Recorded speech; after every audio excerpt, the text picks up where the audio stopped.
The long-awaited, politically charged release of the Epstein files has finally happened, and the fallout is creating shockwaves that are redefining political battles, media frenzies, and public trust. On January 30, 2026, the Department of Justice, under Attorney General Pam Bondi, published a staggering 3.5 million pages of records related to the investigations into Jeffrey Epstein and his network. This dump, mandated by the bipartisan Epstein Files Transparency Act signed by President Trump himself, was promised to bring transparency. Instead, it has ignited a firestorm of conspiracy theories, political recriminations, and a painful new chapter for victims. First, let's understand how we got here. After Epstein's 2019 death in a New York jail cell officially ruled a suicide, countless files related to his sex trafficking probe were sealed, fueling decades of speculation and conspiracy. During the 2024 campaign, then-candidate Donald Trump pledged on platforms like Fox News and a Lex Fridman podcast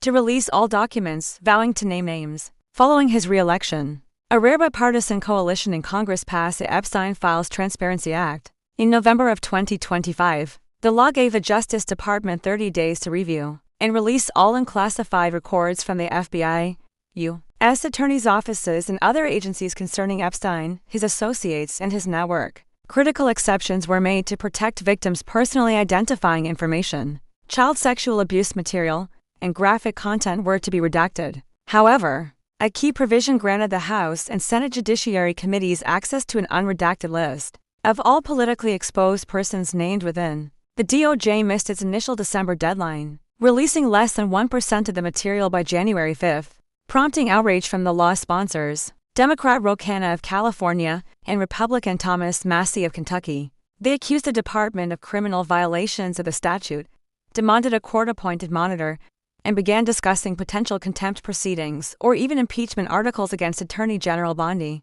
President Trump, on his Truth Social platform on December 26, framed the delay as a radical left witch hunt, demanding, "Release the Democrat names first." Then came the January 30 megadump. The Justice Department's public portal dropped 3.5 million responsive pages. This included searchable PDFs, email chains, FBI interview summaries known as 302s, flight logs, and victim statements, covering investigations from Palm Beach to New York from 1996 up to Epstein's death.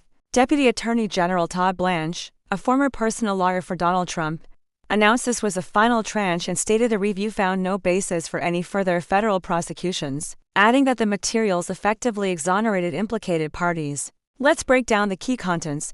The files contain over 2,100 mentions of Donald Trump, primarily in phone logs, email chains, and flight manifests. There are 1.2 million emails from Epstein's accounts, 450,000 visitor records for locations like Mar-a-Lago and Epstein's private island, Little St. James, and approximately 17,000 victim-related documents with names redacted. The DOJ noted this was trimmed down from over 5 million original pages after removing duplicates. So, what do the files actually say about Donald Trump? They detail a social relationship from roughly 1987 to 2004, with Epstein appearing as a guest at parties at Mar-a-Lago, and Trump famously quoted in 2000 to calling him a terrific guy. The files confirm Trump banned Epstein from Mar-a-Lago in late 2004 after, according to witness accounts, Epstein allegedly made advances toward an underage girl at the club. Flight logs show Trump was on Epstein's plane, the so-called Lolita Express, 7 times between 1993 and 1997. Exclusively on routes between Florida and New York, there is no record of him ever traveling to Epstein's Island. Logs also show flights for his then-wife Melania and daughter Ivanka. Regarding law enforcement, the files show Trump cooperated with the Palm Beach police investigation in 2005, providing phone lists and offering a tip about Epstein having girls. The documents related to Epstein's infamous 2008 non-prosecution agreement, overseen by then U.S. Attorney Alex Acosta, who later became Trump's Secretary of Labor, show no evidence of interference by Trump. Critically, there are no victim allegations or credible law enforcement tips in the files accusing Trump of participating in any abuse. A civil suit by victim Virginia Giuffre against Trump was dropped early on. Were there any smoking guns? 2 items have been amplified. First, a 2011 email from Epstein to author Michael Wolff, suggesting Wolff should leak dirt on Trump to harm a potential 2012 presidential run. Second, an unsubstantiated, second-hand FBI tip alleging Trump knew about the abuses, which was investigated and dropped for lack of evidence. The files also show Epstein called Trump's offices approximately 50 times over the years, contextually for business or social reasons. President Trump's response was swift and definitive, calling the scrutiny a total hoax, and stating, Wolf and Epstein were grifters exposed. I will sue everyone. But the release has had a devastating side effect. Despite redaction efforts, on February 2nd, thousands of unredacted victim photos and names were discovered within the searchable files and began circulating online. The DOJ yanked and reprocessed the data on February 3rd, but the damage was done. Victim advocates from organizations like Human Rights Watch and MeHive decried a brutal revictimization and are now demanding full unsealing. With over 298 lawsuits already filed against the Justice Department for privacy violations. Politically, the firestorm is bipartisan but for different reasons. Sponsors Canna and Massey argue the release is insufficient, with an estimated 3 million pages still heavily redacted, and are threatening contempt charges against Bondi at a scheduled February 10th hearing. Democrats on the Oversight Committee are launching probes into what they call a cover-up to protect Trump allies subtly mentioned like business associates or party guests. Republicans, led by figures like Marjorie Taylor Greene, are focusing the narrative on other names in the files, such as the 1,800 mentions of Bill Clinton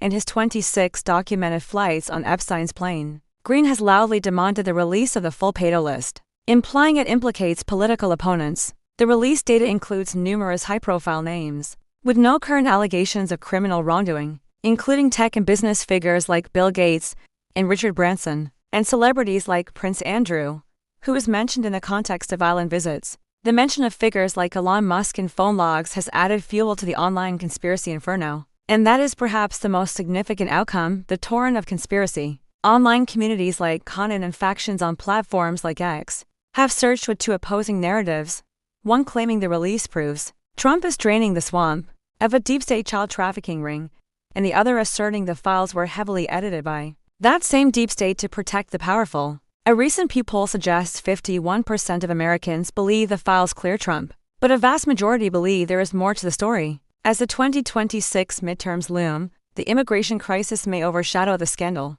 but the files have indelibly etched a new layer of mistrust and spectacle into the American political landscape, revealing less about Epstein's crimes which were already known, and more about our fractured state of truth, privacy, and justice.